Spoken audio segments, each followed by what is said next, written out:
I just saw dreams as a sort of an extension of my consciousness, really. You know, we're conscious and aware, and we perceive things. And in dreams, it's the same way. Our consciousness carries on, but just in a different sort of state.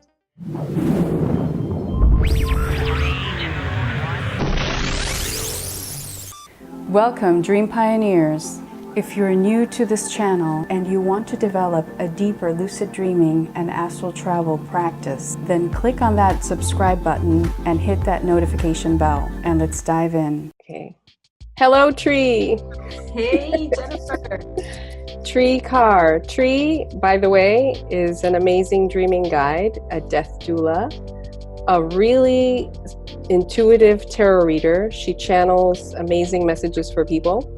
She's been a filmmaker and a musician as well. Grew up in the States and Canada and immigrated to the UK in 1999. That's the same time I immigrated to US.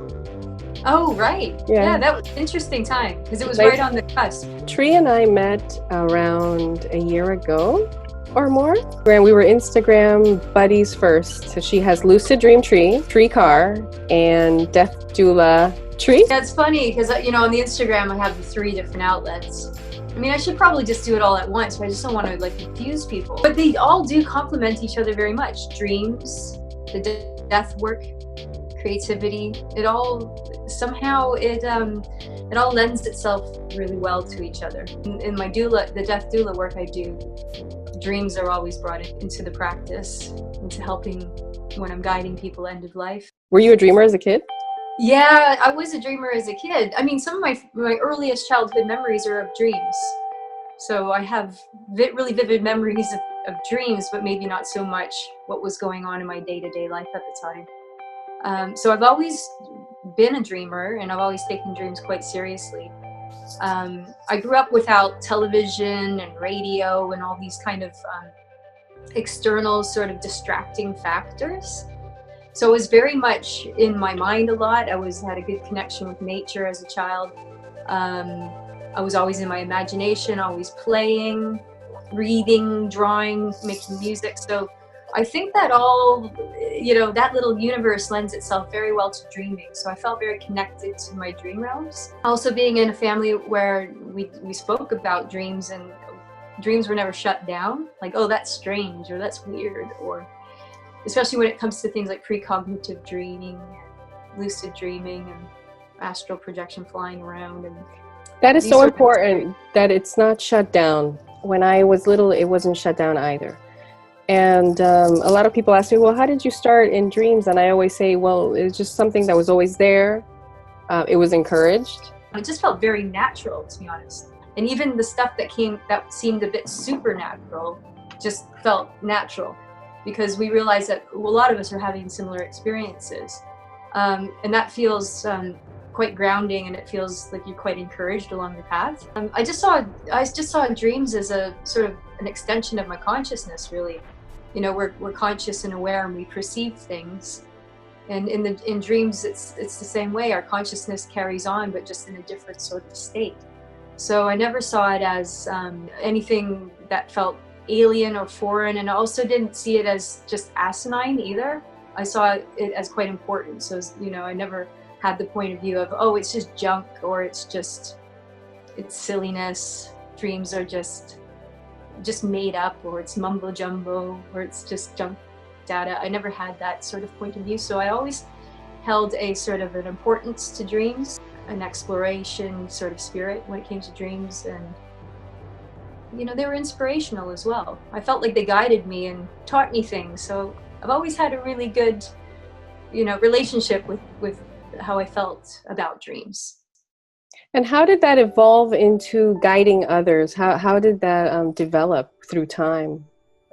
Yeah, so this was like a slow development. So I started dream journaling when I was a teenager, because that helped me process a lot. I was journaling anyway, you know, as a young teenage, a lot of teenage girls sort of do that, you know. It's a really great way of venting out your teenage angst or hormones. So I just started also journaling my dreams, and I found it really helpful. So I carried on. So I've been journaling for probably nearly 30 years, dream journaling. And what I didn't realize with having this practice that I was doing regularly I was actually kind of getting a few sort of tools, you know, in my tool belt, pretty much. I was learning things, and I was learning about different types of dreams I was having, different dream genres, different categories of dreams. I started knowing what a lucid dream was before, you know, knowing how to do it before there was any kind of anything that I saw that was literature or any guidance in any kind of way of how to. So basically, it's just been an accumulation of just doing my own sort of dreaming practice with the foundation of dream journaling. And over the years, I seem to have known a thing or two. So anyway, it's kind of a sort of a long story, but I'll make it sort of brief on how I decided to start coming out as a dreaming guide. Was through plant medicine. So I work closely with the plant world, with nature, as sort of like as guides in order to, you know, expand consciousness. And it was a plant medicine ceremony years ago, and I was shown to share my dreams online. So like share on Facebook, just excerpt. I saw like this vision of excerpts of my dreaming journal, of various pages of my dream journal, and put up on Facebook. And I thought, you know, I'm having this sort of like telepathic conversation saying, no, why would I want to do that? I'm an introvert. Like, yeah, sure, I'm on Facebook, but I don't really share things. Like, I don't really share how I feel. I might put an image up or something obscure. But here I am being like, you know, kind of being shown like, no, you need to put up your dreams on online. And I saw this vision of all these golden souls like flying in towards me. And I was given this sort of like revelation of like, you need to step up and step out and come out like this. And I was like, no, that's so egotistical. Why would I share my dreams? Why would people want to know my dreams? And that seems a bit precious, you know? And it was sort of like, no, trust this. Showing your dreams is like showing your underwear. Yeah, it's kind of personal. It's like, you know, you're showing the inside of your mind, your fears, your struggles, your obstacles. It is very revealing to the people who know. It is. It's kind of vulnerable, and I'm a classic INFJ. We can seem like we're extroverts at times, but really in our hearts we need a lot of solitude, and we're not going to put our underwear up on Instagram or Facebook. But here I am being shown you need to do this.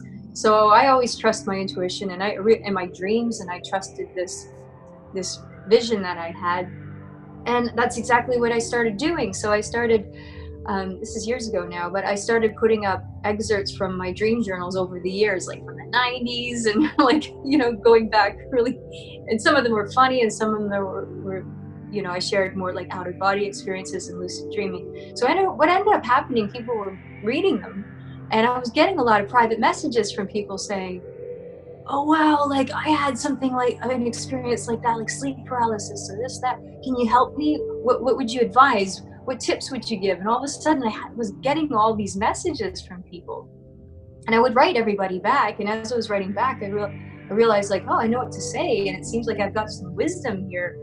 And I was just like, this is interesting. So it got a little bit hectic. There was a lot of people messaging me. So I decided to just do a workshop, because I was like, well, if I do a workshop, then everybody just can be in the same room, and I don't have to be typing back and forth so much.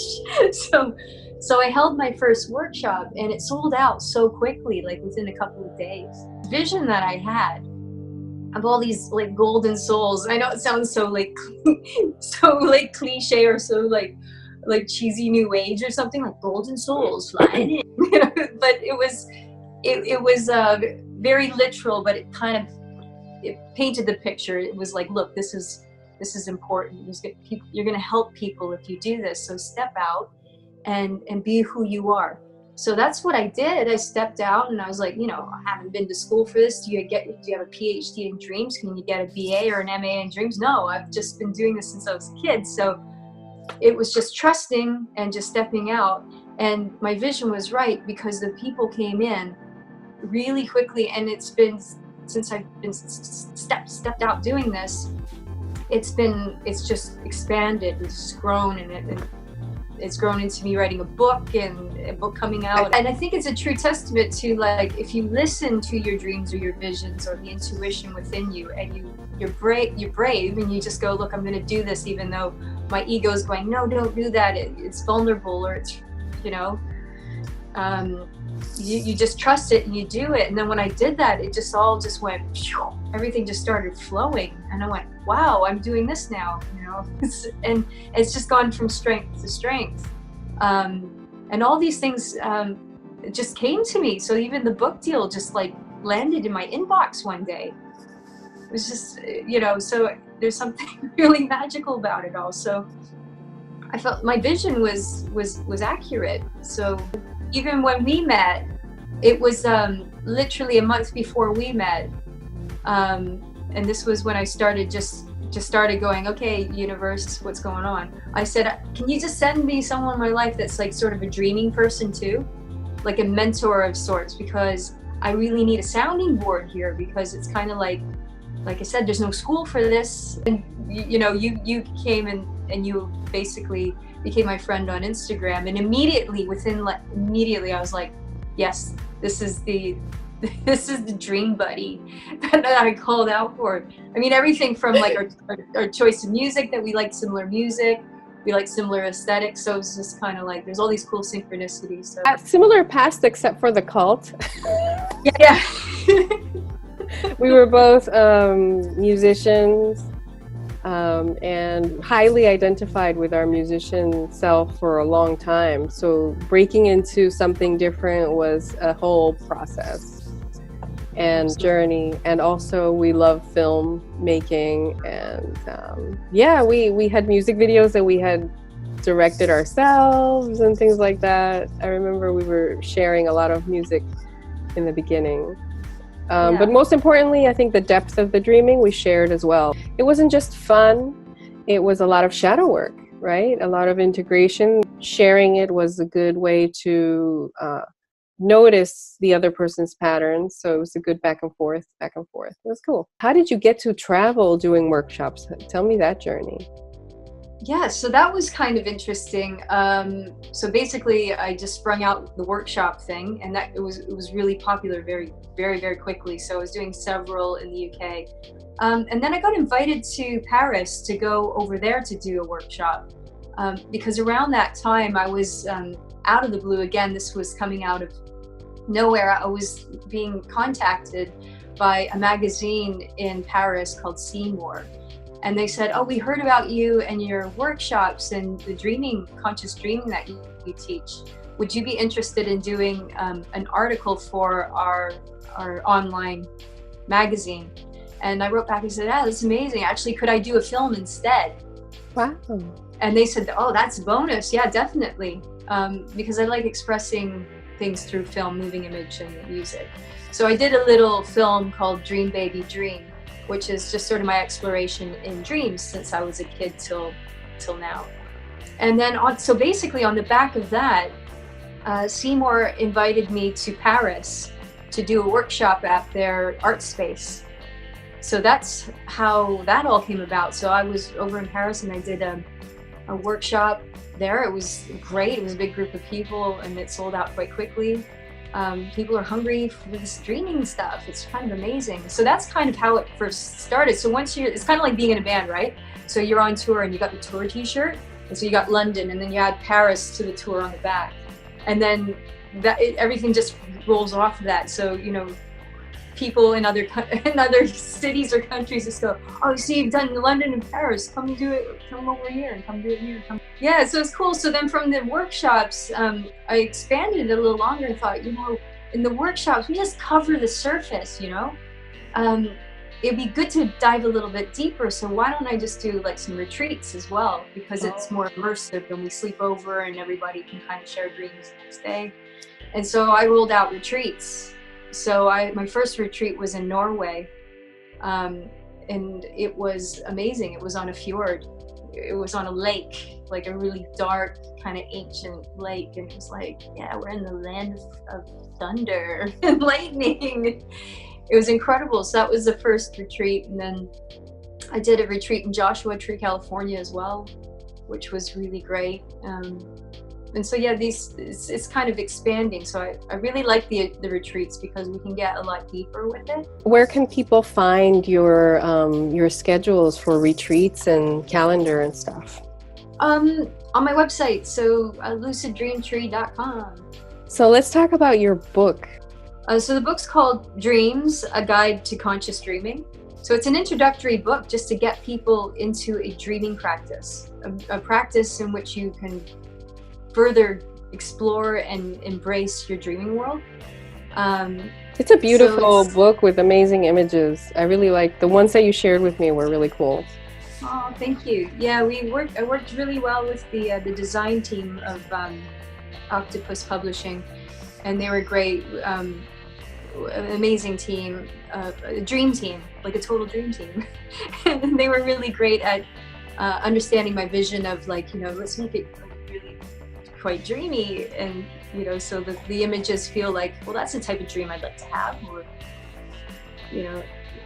bring you somewhere elsewhere, basically. So it is a very visual book.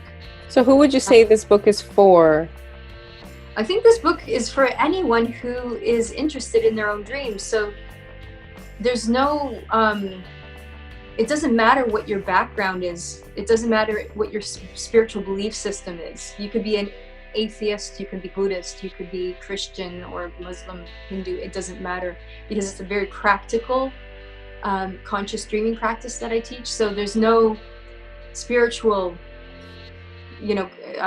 overtones or undertones at all.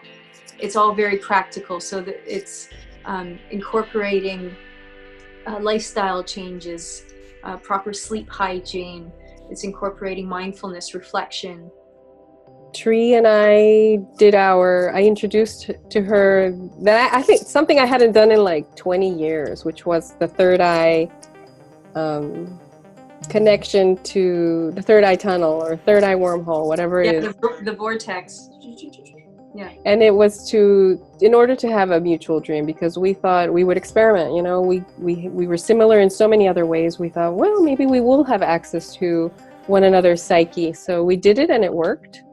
We began having a lot of mutual experiences to a certain degree, but then it extended to daytime experiences. And it was just a bunch of coincidence, one after the other, just like boom, boom, boom, boom, boom, boom.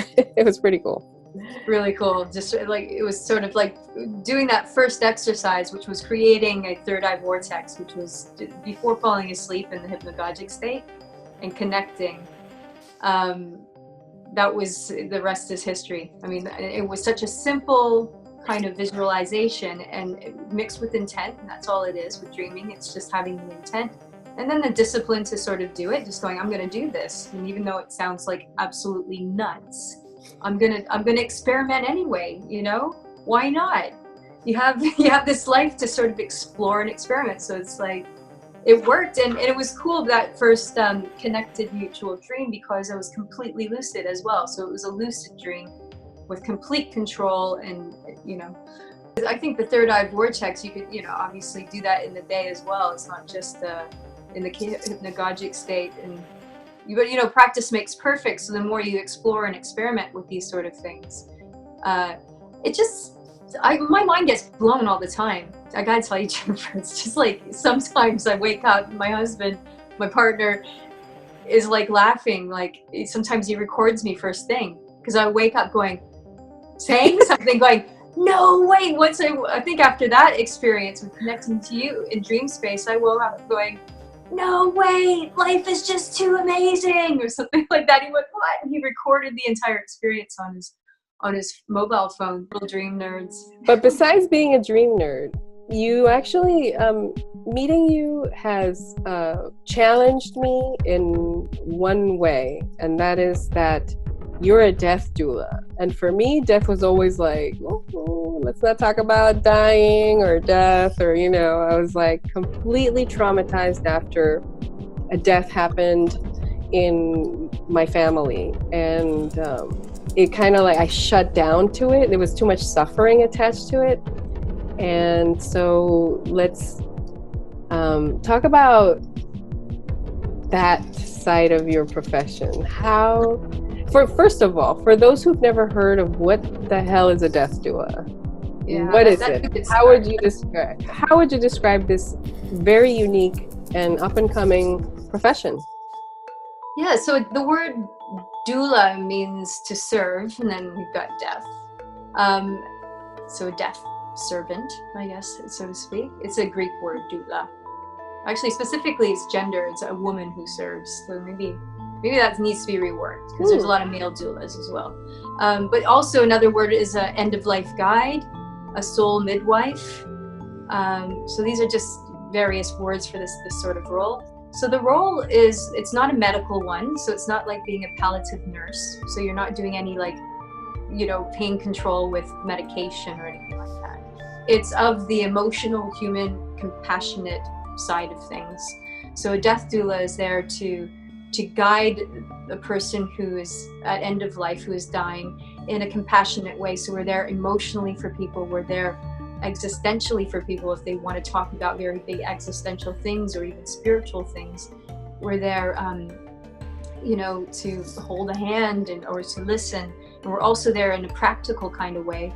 So we know how to do things like arrange a funeral and fill out death certificates and all the kind of ins and outs of how to wind down your life as well before you die. Wow, those things, like, I believe it's only a special type of person that can help people through something like this. This is like probably something you're born into. For me, it was definitely a calling. The universe was telling me to do this for quite a while, and I wasn't really I didn't get it. I was like, I don't get it. So for years and years, like decades, I would always have this weird synchronicity thing happen. When I was out in public, just getting from A to B, and it doesn't matter what city I'm in, where in the world, I always happen to be the first person there at the scene of an accident. The accident's actually happening in front of me. So either someone getting knocked off their bike or hit by a bus, or someone just falling over having an epileptic seizure, or someone tripping and falling downstairs. You name it, I happen to be there. I'm the first one to jump over and help. I know very basic sort of like CPR and all those sort of things. But I found every time that I was in a situation like that, I would always have a lot of love, a lot of love to give, and a lot of calm. Never freaking out, just there.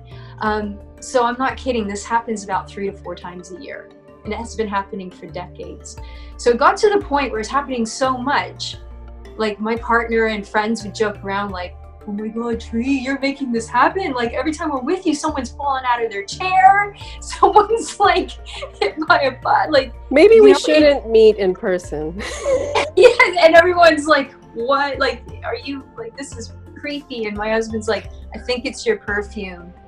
So that's interesting, because it was almost like a training before it was like, have you ever seen Superman videos or movies where he doesn't know he's Superman yet, and yet these things start to happen where he doesn't understand why it's happening, until he realizes he's Superman.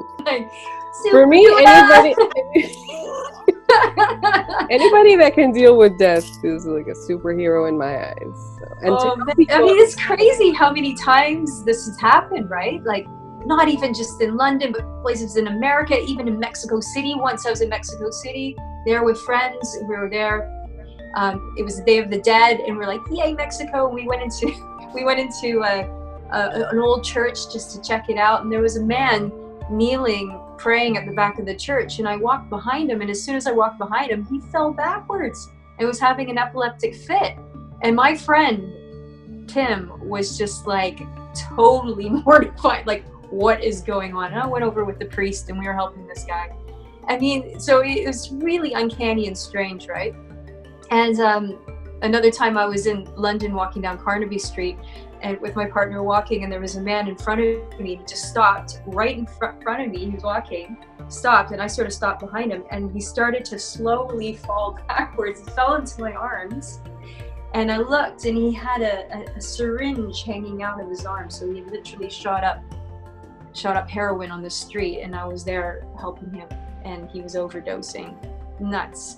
So anyway, this kept escalating, and I'm not putting two together.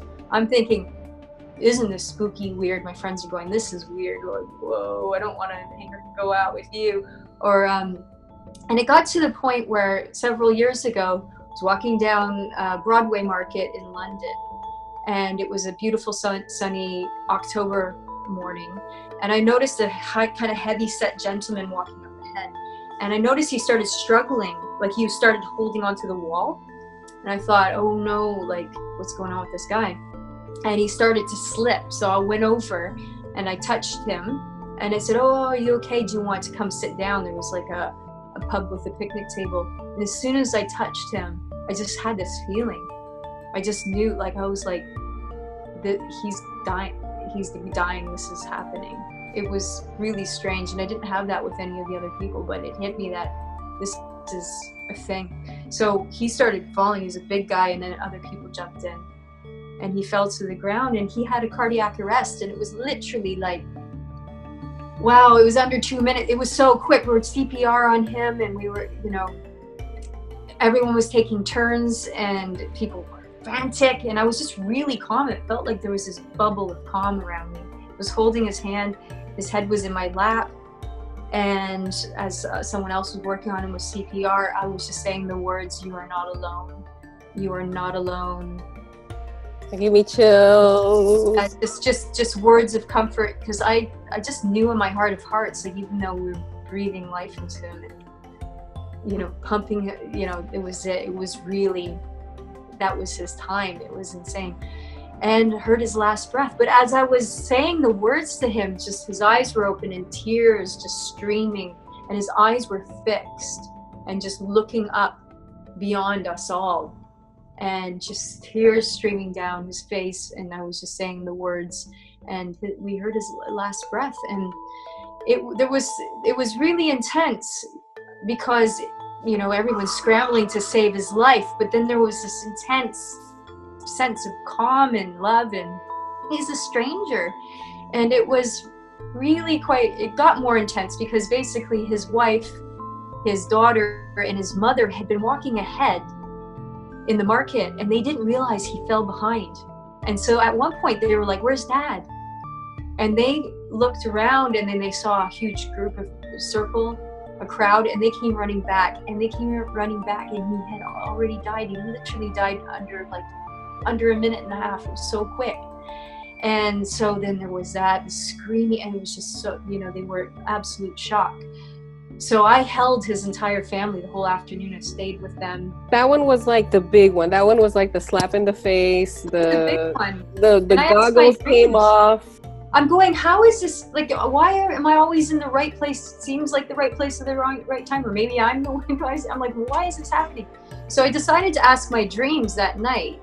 And I said to my dreams, why does this keep happening? Because, you get a complex. Like, am I some kind of curse? Like, am I some kind of horror movie, like, where people are dying because I've got around them?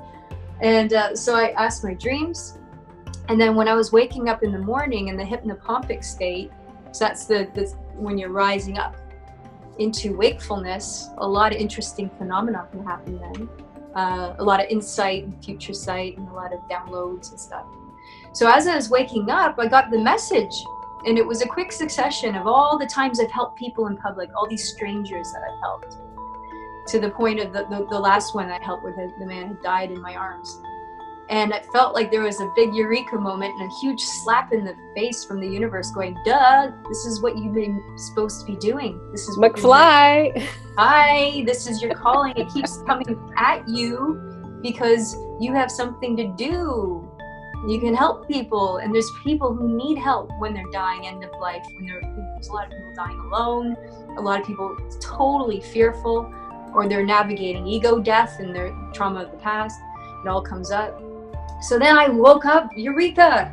What is this? I'm saying to my husband, is there some kind of job that involves helping people at death, but it's not medical? It's like you're there to support them emotionally with compassion and love. So you had never heard of a death doula? No, I had to. He said, why don't you get on the Google and like do a combination of words? I was like, okay, death, at the point of death, emotional support.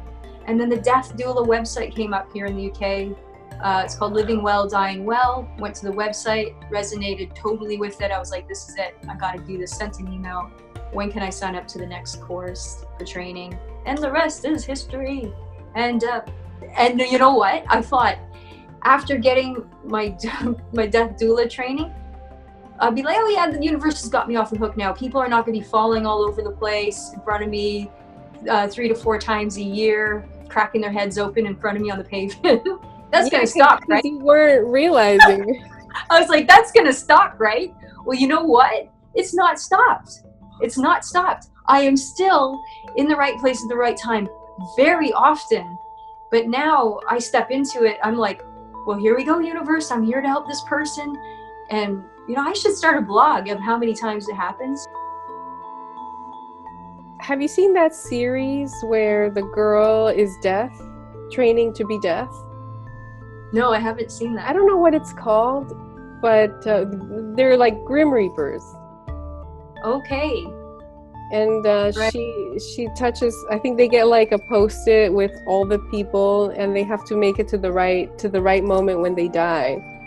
So what they do is they just have to touch them, and the person gets ready to pass on or something like that.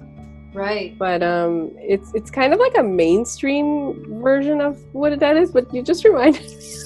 Maybe I'm some kind of death reaper. You're a good grieper. I'm like a happy-go-lucky death reaper. Well, I am a double Scorpio, so there's a lot of, you know, this death in my sign. Yeah, so, why do they call them Grim Reaper? It's not, because that gives it like a bad negative. Yeah, because that's another thing with being a death doula. I don't see death as grim. So I'm very much into death positivity, talking about death, getting it out from under the carpet and out of the closet, and let's bring it into light. Let's talk about death, our feelings about it, our fears about it, our experiences with it. Really important, because we become disconnected from death, just like we have with our dreams. Death was, you know, we were probably a lot closer to it when we were in a less sort of industrialized sort of system, when it was quite close-knit with the families. People died at home. Yeah. Family members took care of the body, and they took care of everything, you know, and it was a real big part of what living is. And we're really disconnected from it now. You know, when someone dies, it's like, oh, they died, they take the body away. You don't really get to bond with the process of the person who's died. It's all very sanitized and behind closed curtains, and what the hell's going on there, you know? They're gone. And so another part of the death doula work is I do death cafes. So I host death cafes so people can kind of come into a safe space to talk about death experiences, fears, anything death related. And it seems to help quite a bit. I feel like, and you recently were a part of a documentary in this topic, right? Yes, actually, it's screening in Los Angeles in December. It's called Holding Space, and it's by Dust Mote Films, director Rebecca Kenyon, and it follows a few of us death doulas with some of the people that were guiding end of life, and just the very human, you know, day-to-day aspects of what it's like to hold the space for people who are dying. They know they're dying, and you know, the process. There's a green side to dying, like an eco side to it. You can have an eco death, right?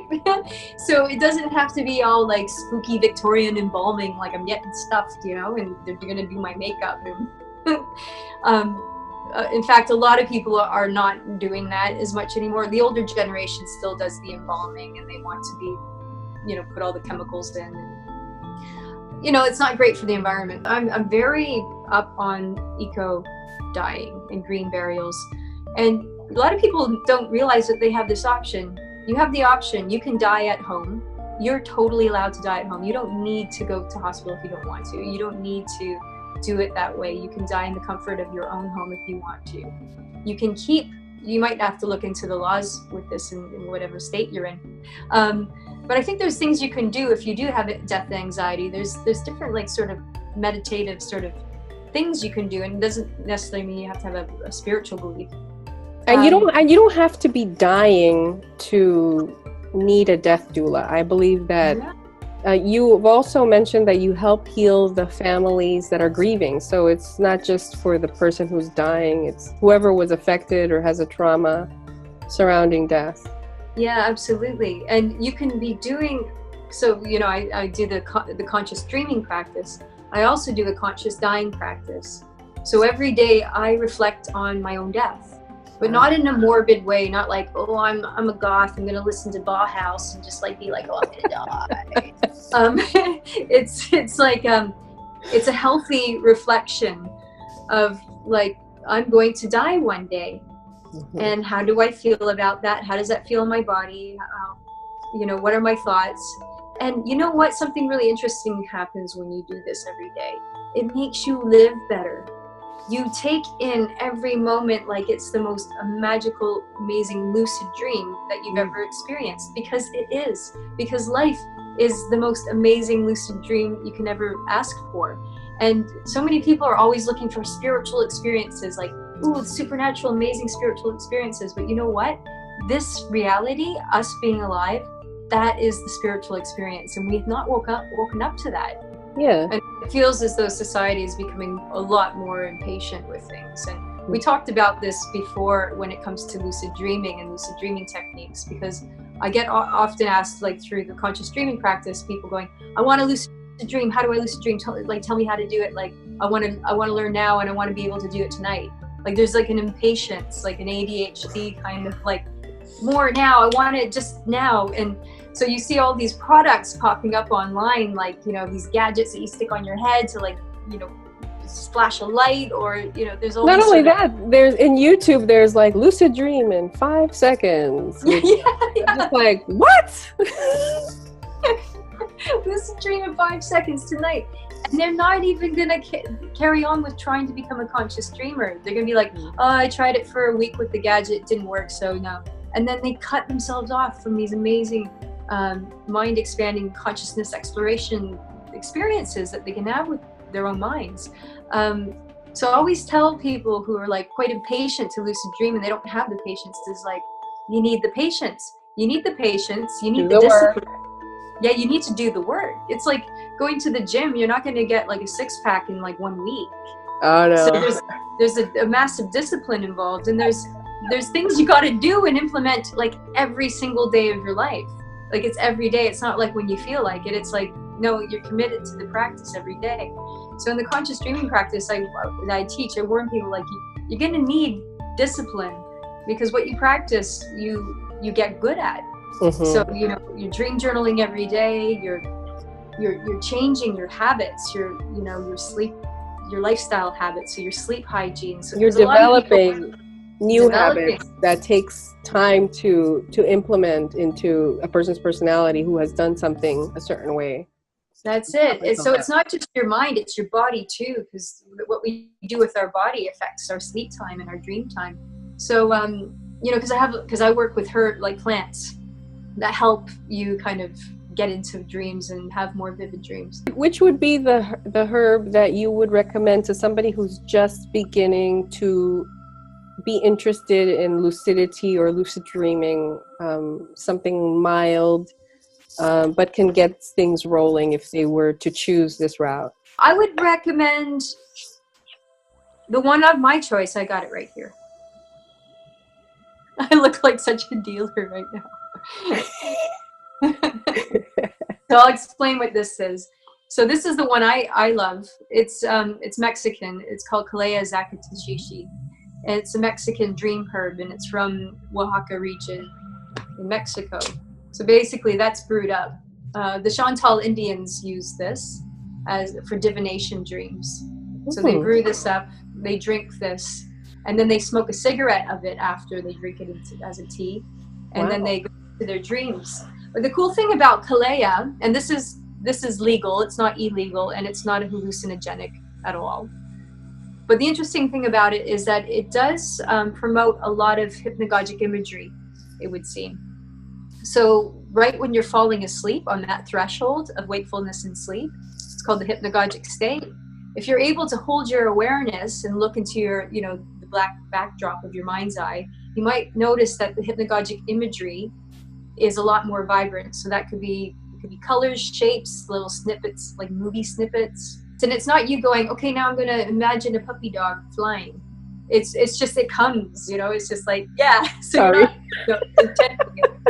But this is a good one to start because it helps dreamers sort of understand the language of dreams and understand how to trust your mind's eye. Interesting. And look beyond your own sight and look into the backdrop of the blackness, like a black movie screen, and see what's coming up. So you start seeing the language of dreams and understanding it. And what you can end up doing is just going straight into a dream in that on that threshold in the hypnagogic state. Wow. So you can move right into a full lucid dream. But if that doesn't happen for you, you might just notice that your dreams are just a lot more vivid the evenings that you drink this as a tea. The only thing is, I gotta say, it tastes absolutely terrible. It's the most bitter sort of tannin kind of, yeah, it really sticks to the back of your tongue. So if you do, I'm a dream herb virgin. So it's pretty like, it'll put hair on your lucid dreaming chest. I'll be like you'll be like, but it's good. This one's more mild. It's mugwort. So this is it grows everywhere, pretty much. Mugwort has been around for ages, and a lot of people use it. You can make it into a little dreaming pillow to keep by your bed. You can drink it in tea and taste pleasant, a bit like chamomile. You can smoke it in like a cigarette. And some people just have it out next to their bed, just open air. Is it trippy? No, I don't find mugwort trippy at all. It does stimulate your nervous system quite a bit, so it's good to not drink this every night. You'll be like quite, feeling quite edgy. So it's probably, with any of these plants, it's good to just be in moderation. You need to respect the plant and work in partnership with them, not abuse them, like you wouldn't abuse coffee or tobacco or cannabis. Coffee. But I find some people really take to mugwort. I find my dreams are very social when I drink this, so I don't drink it often because it gets really busy in my dreams with lots of people and a lot of dramas, and usually I'll have precognitive dreams on this. So it's like, so-and-so's breaking up with so-and-so, or somebody's pregnant, or they, and it's like a melodrama in my dreams. I wake up, it's just too much drama, like a soap opera. But then, there's precognitive information going on. But so I only take this if I feel like, let's have some busy dreams. With Kalea, Zakatashishi, I always have animals come to me in my dreams. So the natural world comes in quite strong. Jungles, forests, the natural world, and lucid dreams as well. And that's my preferred one is Kalea Zakatashishi. I have 3 other ones that I work with as well. African dream root. I work with blue lotus flower from Egypt, and I work with guayusa from Ecuador. So yeah, all around like the herbs. But you get a lot of people saying they just want to go straight to the plants and the herbs. And I say, well, let's talk about what you're doing before you go to sleep. And they're like, well, last thing I smoke some cannabis, or I smoke a cigarette, or I have a glass of wine, or I'm not gonna dream. I'm on my laptop the last thing before I go to bed. I was like, you gotta start. Eliminate all that stuff. So don't pile on new things like dream herbs when your habits, your lifestyle habits aren't conducive to a good sleep cycle. You want to approach it in a sort of respectful, sacred way. Plants and this planet is here for us to work in partnership with, not just to abuse willy-nilly. Yeah. So you'll have people who actually believe in plant consciousness, that plants have a consciousness and they are kind of keys to I do believe that. Yeah, and it's a very shamanistic sort of point of view, and our ancestors and histories of humans going thousands of years back would have very similar sentiments. And I really feel the same. Respect the plants that you work with, work in tandem, partnership with them. Don't abuse them, and don't mix them up. Like, don't take care of your body too. Like, so I'm not saying like you have to be a teetotal, like never drink again and never do these sort of things, but For those who just saying, oh, nothing's really working, it's like you really need to look at your lifestyle habits. You really need to look at your sleep hygiene. All I have to say is, what I say to people is like, how were you when you were a kid? You're like, it was great. I had dreams all the time. I was flying everywhere.